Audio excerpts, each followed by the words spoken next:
존경하는 도반 여러분, 반갑습니다. 부처님께서는 늘 완전함보다 있는 그대로를 바르게 보는 눈을 먼저 세우라 하셨습니다. 우리는 누구나 결점과 부족을 지닌 존재입니다. 그것은 숨겨야 할 허물이 아니라 깨달음으로 향하는 문입니다. 경전은 바로 그 문 앞에서 우리를 기다리는 등불과 같습니다. 오늘의 경전 공부는 옳고 그름을 가르는 자리가 아니라, 잘났음과 못났음을 재는 시간이 아니라 자기 마음을 솔직히 비추어 보는 자리입니다. 결점을 부정할수록 마음은 거칠어지고, 부족을 인정할수록 마음은 고요해집니다. 이 고요함이 바로 선정의 씨앗입니다. 경전은 우리에게 묻습니다. 네가 피하려 했던 그 모습 또한 인연의 작용임을 보았는가? 그 질문 앞에서 고개를 숙일 수 있다면 이미 진리는 우리 곁에 와 있습니다. 오늘 이 시간 자신을 꾸미지 말고, 판단하지 말고, 몰아붙이지도 말고, 다만 있는 그대로 받아들이는 마음으로 경전을 마주해 주시기 바랍니다. 그 한 생각의 정직함이 삶을 밝히는 가장 깊은 공부가 될 것입니다. 이 인연 속에서 함께 공부할 수 있음에 감사드리며, 지금 이 자리에서부터 고요한 진리의 숨결이 스며들기를 발언합니다. 부처님 당시 사위성의 경전을 외우는데 유난히 서툰 비구가 한 분 있었습니다. 다른 스님들은 하루에 수십 개송을 외우는데 그 비구는 한 구절을 외우는 데에도 며칠이 걸렸습니다. 말도 더디고 행동도 느려 늘 뒷자리에 앉아 있었습니다. 수행자들 사이에서는 은근히 근기가 부족한 비구라 불렸지요. 어느 날 그 비구는 부처님 앞에 나아가 고개를 깊이 숙였습니다. 세존이시여, 저는 머리가 둔하여 경전을 잘 외우지 못합니다. 남들처럼 공부하지 못하는 제 모습이 부끄럽습니다. 부처님께서는 잠시 그를 바라보시더니 조용히 물으셨습니다. 그대는 자신의 부족함을 알고 있는가? 비구가 대답했습니다. 알고 있습니다. 그래서 괴롭습니다. 부처님은 고개를 끄덕이며 말씀하셨습니다. 그렇다면 그대는 이미 공부를 시작한 것이다. 자신의 어두움을 모르는 이는 평생 어둠 속에 있으나, 어둠을 아는 이는 등불을 켜게 된다. 그날 이후 부처님은 그 비구에게 많은 경전을 외우게 하지 않으셨습니다. 다만 하루에 한 문장만을 주셨습니다. 이 몸과 이 마음은 무상하다. 비구는 그 한 문장을 외우며 쓸고 닦고 걸으며 밥을 먹으며 되뇌었습니다. 자신의 둔함을 탓하지 않고 남과 비교하지도 않았습니다. 그저 지금 이 마음이 어떤가를 살피며 하루를 보냈습니다. 시간이 흘러 어느 날 그 비구의 눈빛이 달라졌습니다. 말은 여전히 느렸으나 그의 말에는 분별이 없었고, 행동은 소박했으나 그 자리에 번뇌가 머물지 않았습니다. 이를 본 다른 비구들이 부처님께 여쭈었습니다. 세존이시여, 저 비구는 경전을 많이 배우지 않았는데 어찌 마음이 저리 맑습니까? 부처님께서는 미소 지으며 말씀하셨습니다. 그는 자신의 부족함을 숨기지 않았고 그 부족함 위에 진리를 얹었다. 많이 아는 것은 지혜가 아니고 자신을 속이지 않는 것이 지혜다. 그 비구는 훗날 이렇게 말하곤 했습니다. 나는 결점이 있어서 길을 찾았고 부족함이 있어서 멈추지 않았다. 이 일화는 우리에게 조용히 일러줍니다. 경전 공부란 완전해지기 위한 싸움이 아니라 불완전함을 인정한 자리에서 진리를 살아내는 일임을. 그래서 불교는 말합니다. 누구나 결점과 부족은 솔직히 받아들여야 한다. 그 순간 공부는 글자를 떠나 삶이 된다. 선정을 담는 자의 10가지 이익. 흔들리지 않는 마음의 토대. 경전 속에는 선정의 힘을 조용히 드러내는 이야기가 하나 전해집니다. 부처님 당시 사위성 근처 숲에서 수행하던 한 비구가 있었습니다. 그는 말수가 적었고 논쟁을 즐기지 않았으며 세상사에 깊이 관여하지도 않았습니다. 그런데 이상하게도 마을 사람들은 그 비구를 보면 마음이 가라앉았고 다른 수행자들조차 그의 곁에서는 쓸데없는 말이 나오지 않았습니다. 어느 날 외도 사상가들이 그 숲에 찾아왔습니다.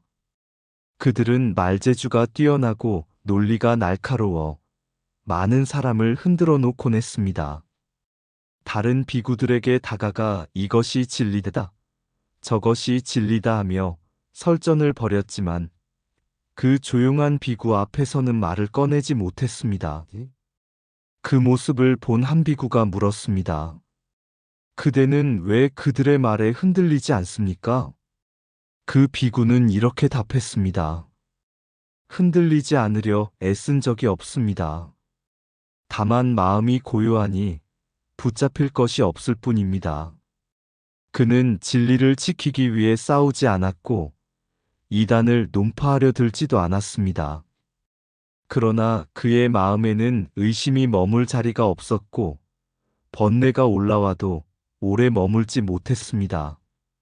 마음이 한 곳에 안정되어 있으니 자극적인 말도 달콤한 세속의 유혹도 스스로 힘을 잃었습니다. 어느 날 밤 큰 천둥이 숲을 뒤흔들었습니다. 다른 수행자들은 놀라 잠에서 깨어났지만 그 비구는 그대로 앉아 있었습니다. 아침에 한 비구가 물었습니다. 어젯밤 천둥을 듣지 못했습니까? 그는 고개를 끄덕였습니다. 들었습니다. 그러나 놀랄 이유는 없었습니다. 소리는 오고 소리는 가니까요. 부처님께 이 이야기가 전해지자 부처님은 이렇게 말씀하셨습니다. 선정에 머무는 이는 마귀가 들어올 문이 없고 그릇된 사상이 붙잡을 마음이 없으며 번뇌가 머물 자리가 없다. 놀라지 않는 것은 둔함이 아니라 이미 마음이 제자리에 있기 때문이다. 이 비구의 선정은 신비한 능력이 아니었습니다. 하늘을 나는 것도 기적을 보이는 것도 아니었습니다. 다만 어디에 있든 마음이 중심을 잃지 않는 상태, 그것이 바로 선정이었습니다. 그래서 경전은 말합니다.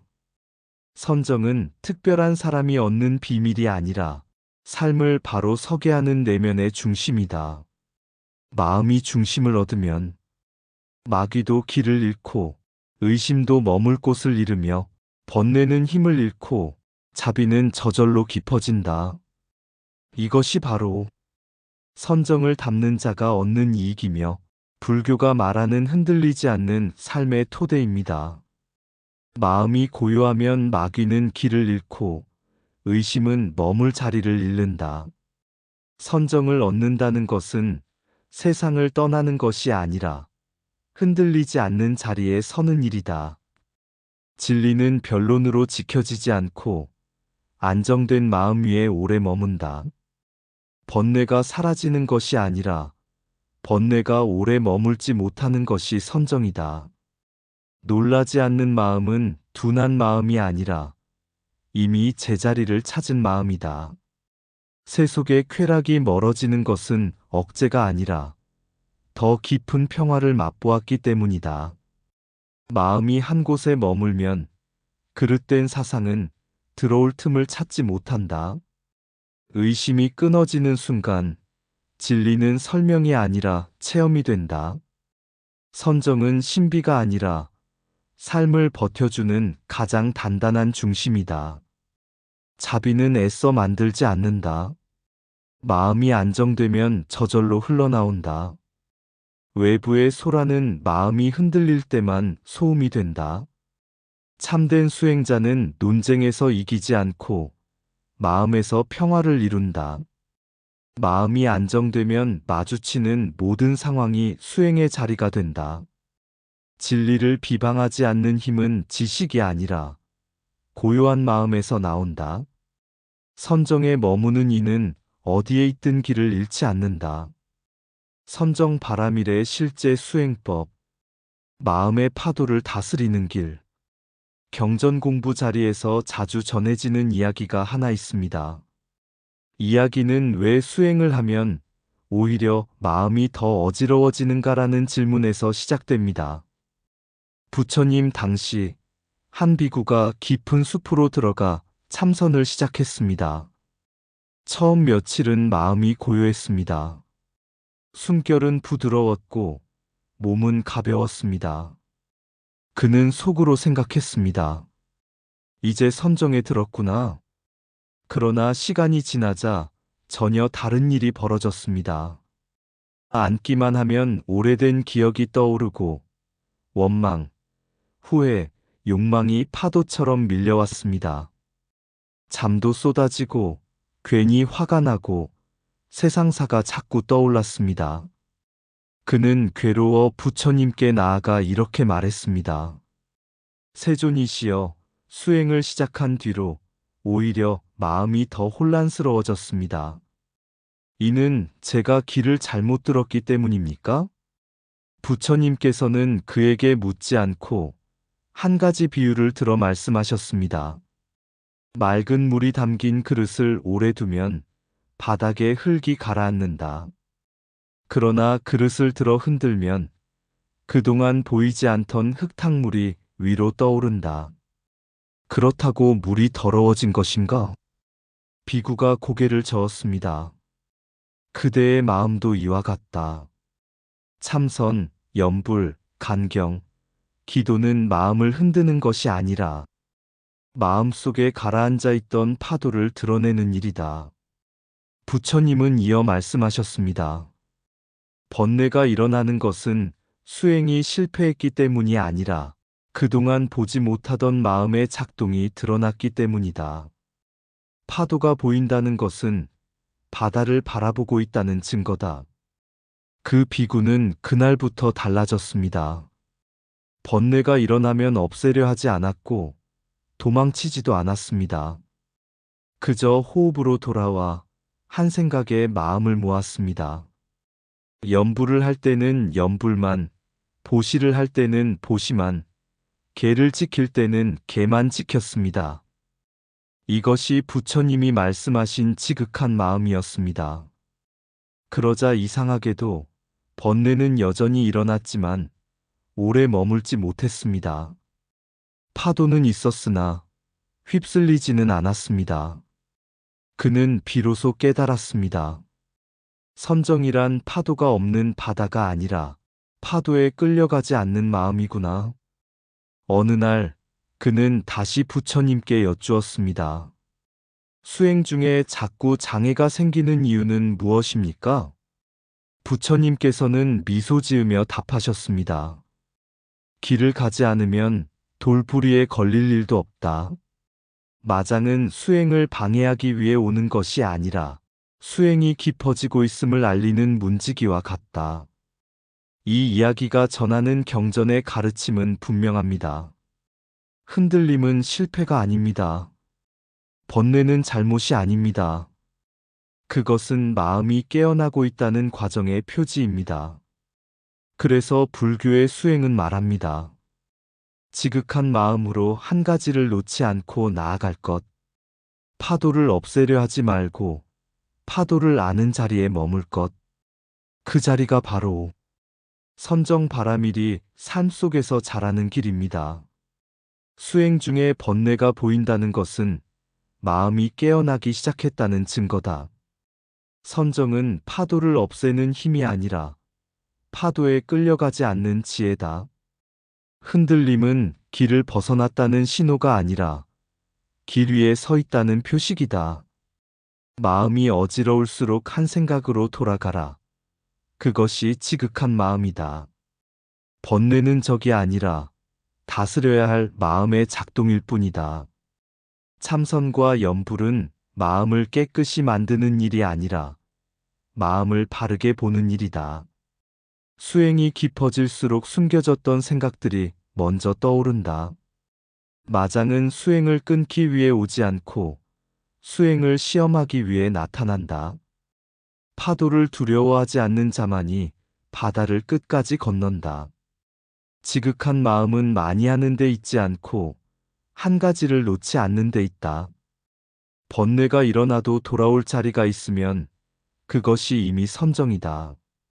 마음을 붙잡으려 하면 더 흔들리고 바라보면 스스로 가라앉는다.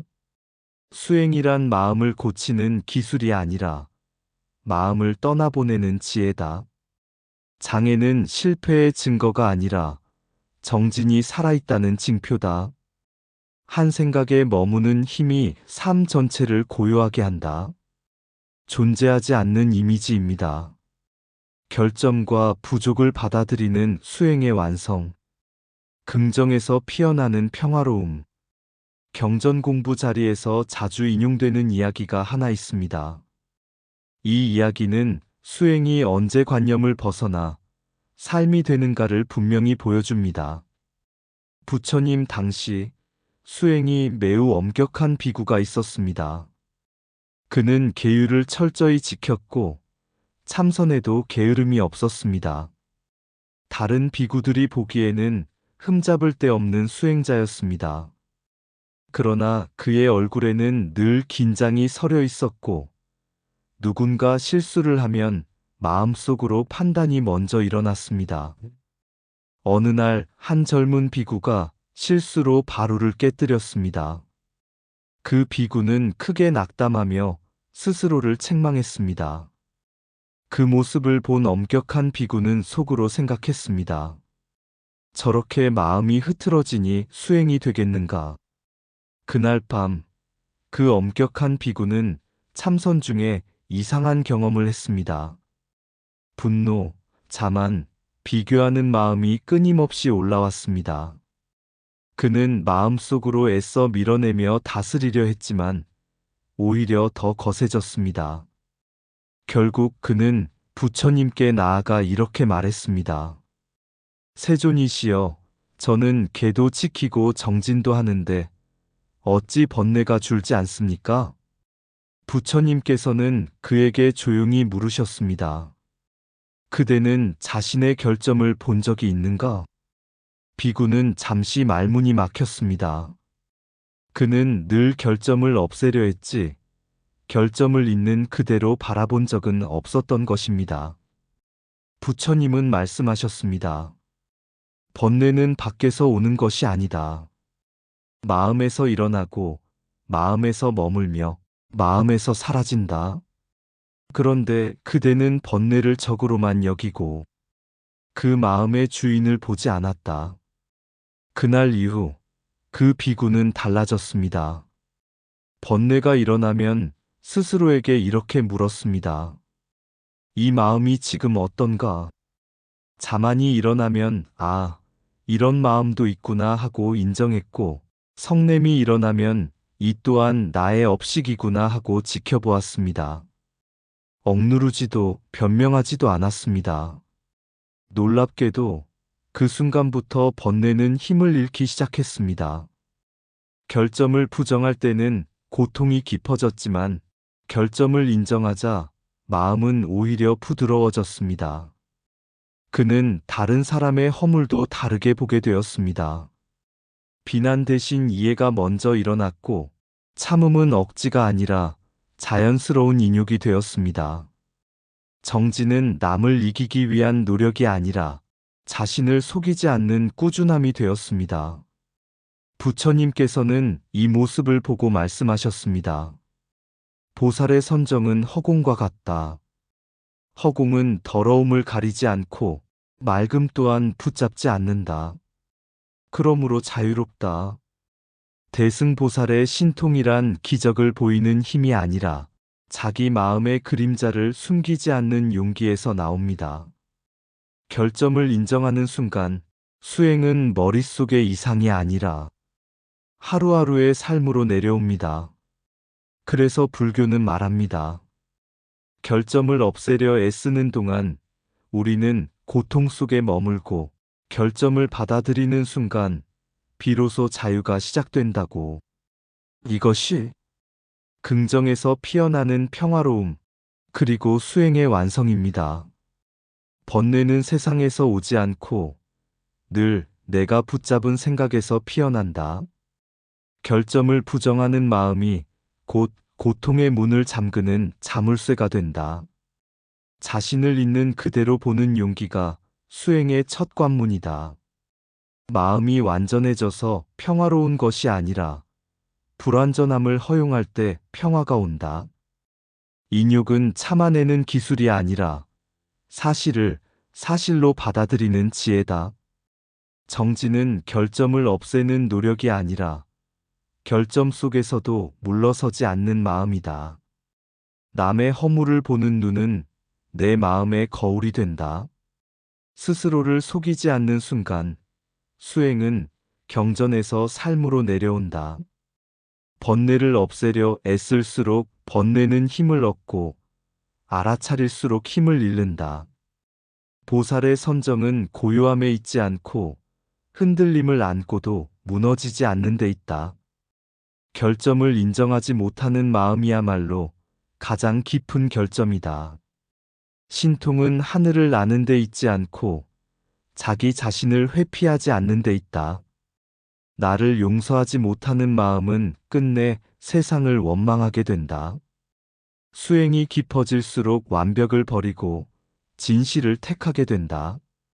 결점을 껴안는 순간 마음은 더 이상 싸우지 않아도 되는 자유를 얻는다. 마지막으로 이 수행은 이렇게 귀결됩니다. 결점과 부족을 받아들이는 순간 수행은 더 이상 마음속 이상향을 향한 추격이 아닙니다.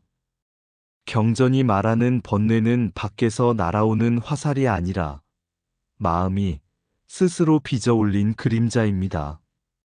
그러므로 그림자를 없애려 애쓰는 이는 늘 빛과 싸우게 되지만 빛을 바로 세우는 이는 자연스레 어둠을 잃게 됩니다. 사람은 흔히 수행을 통해 흠을 지우려 합니다.